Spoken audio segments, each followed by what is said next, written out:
Welcome back to Tar Heel Illustrated. I'm Bryant Balcom here with publisher Andrew Jones for another edition of Three Things following North Carolina's 35-11 win over Florida State. And AJ, there are a lot of takeaways from this game. Mac Brown's first win against Florida State. North Carolina's back over 500, but I think is a clear star performer, and that's Marion Hampton. You could start with Marion. You could start with defense. And Marion was a bruiser out there. He could, if Marion played defense today, he would have had 2.5 sacks. He would have had another TFL and would have mauled a few running backs just past the line of scrimmage. He was sensational, and you got to see the whole of his game, Bryant. 49-yard shovel pass, mostly his legs, but Jacoby Criswell told us after the game that he saw the defenders coming up, kind of creeping up a little bit, and he sort of looked over to see if Omarion saw it, and he was hoping he did because he knew the shovel was there. Omarion did see it. He kind of he 1,000 broke over the middle. He was able to shovel, and then when Omarion showed us, there were a couple things. One, his ability as a receiver, and that's part of being a receiver, understanding how to make himself available in space. And he did some other things with the passing game today, and as this year we've seen that.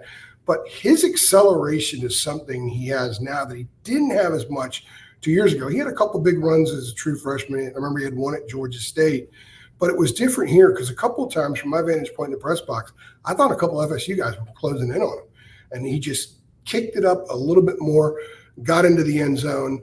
Of course, at the running game, 32 carries, 172 yards, something like that. He had 265 total yards. First Tar Heel since it was Kelvin Bryant in 1981 to score 5 touchdowns in a game. Kelvin Bryant had a couple that year. He had 6 in a game that year.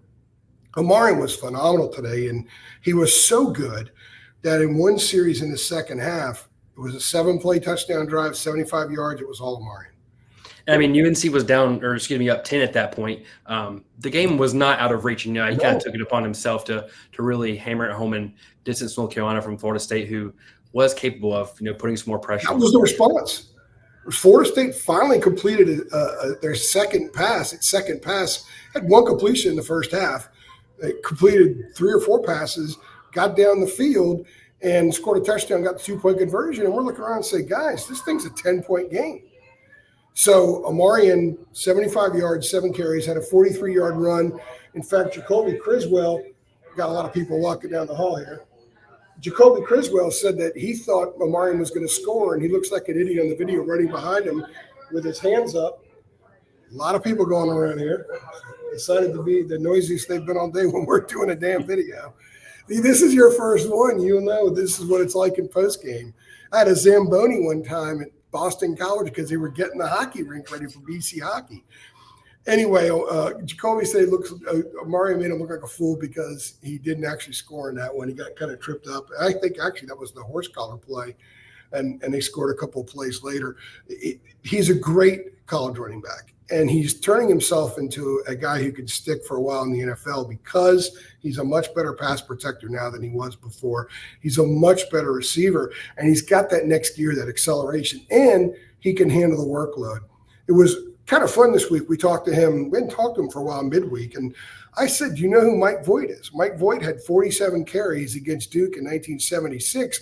What is your workload? Because today was the 3rd time this year he's had 35 touches in a game. And he's like, I don't even think about the workload. If they want me to go 47 times, just let me know, and I'll know I'm prepared for that. The guy's a workhorse. The guy's a workhorse who can pound it at the goal line, and he can break free and go 49 yards on a shovel pass. He has got a unique set of qualities that are only getting better.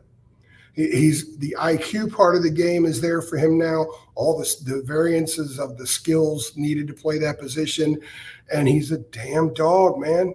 Marion Hampton is a dog, and Carolina's got one of the best running backs in its program's history right now. It's a program with a lot of big-time running backs in their past, and Omarion's right near the top of the list. And what I think was also very telling, we thought coming in, Jacob and I talked on the show the other day, this might be one of those games they just ride Omarion because Florida State's run defense isn't that great.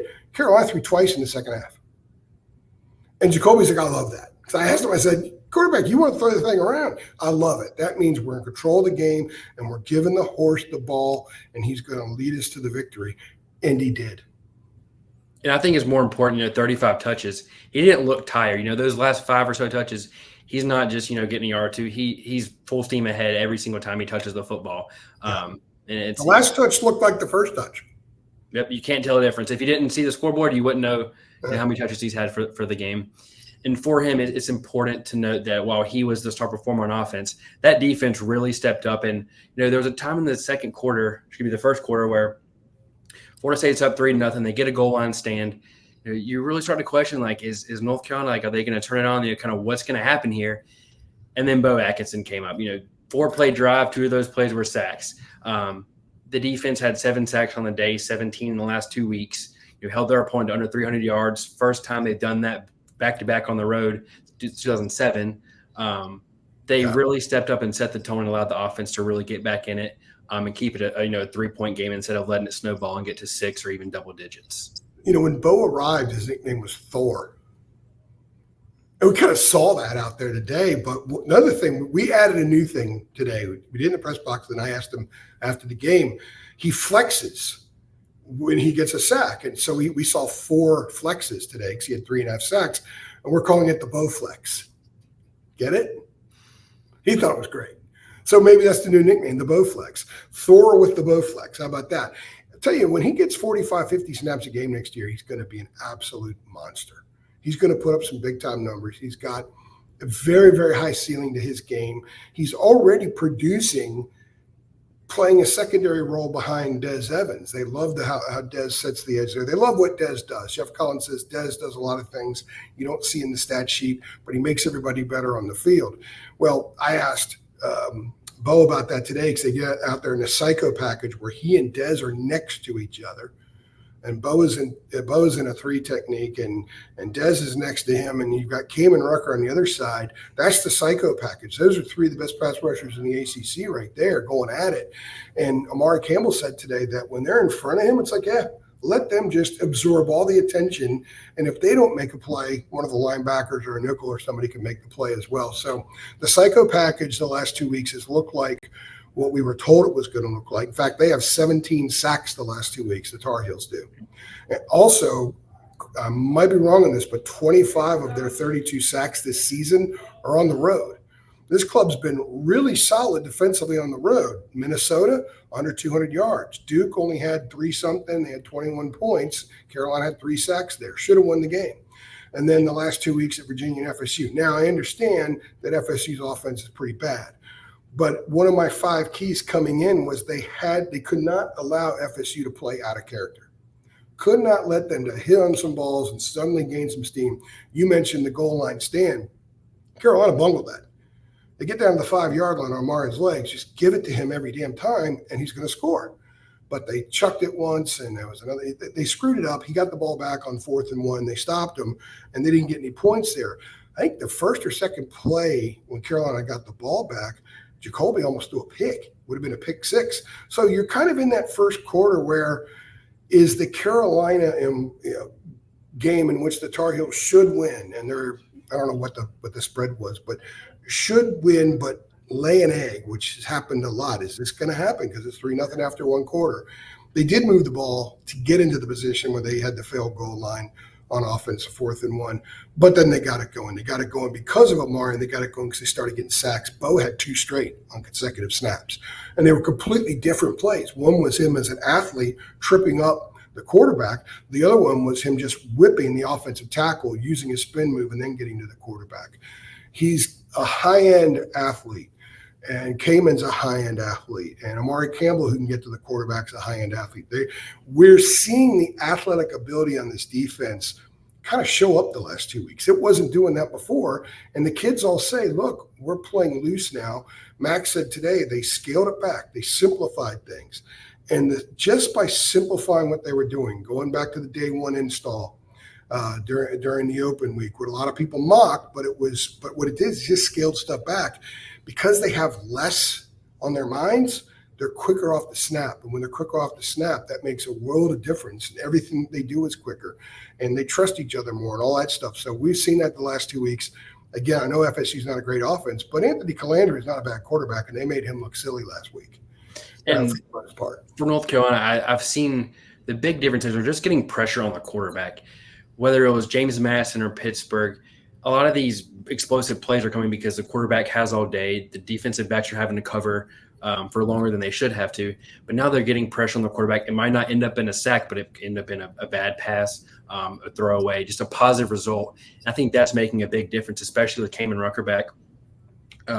Even if he has a sack today, but even if he's not putting up numbers, he's demanding that much more attention, where you leave Atkinson, Des Evans, Amari Campbell with a chance to make a play, because defenses have to worry about him. He's that impactful. It might not always show up on the stat sheet, but it's always there. And I think it's really helping defensive line get home to the quarterback and get some pressure. Kamen and Bo shared a sack today.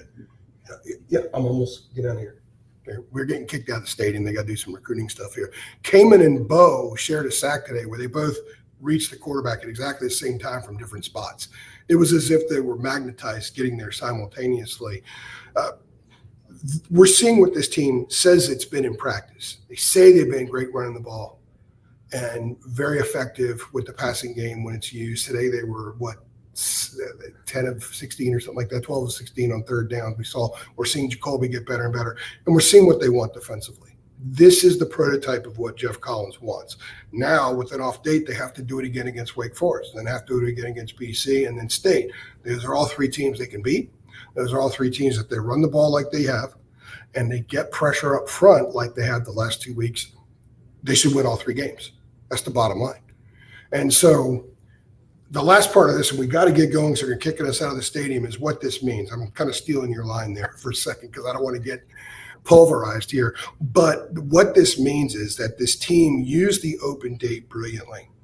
They did a collective exhale. They went back to some of the basics. They shook the tree and got a lot of bad stuff off.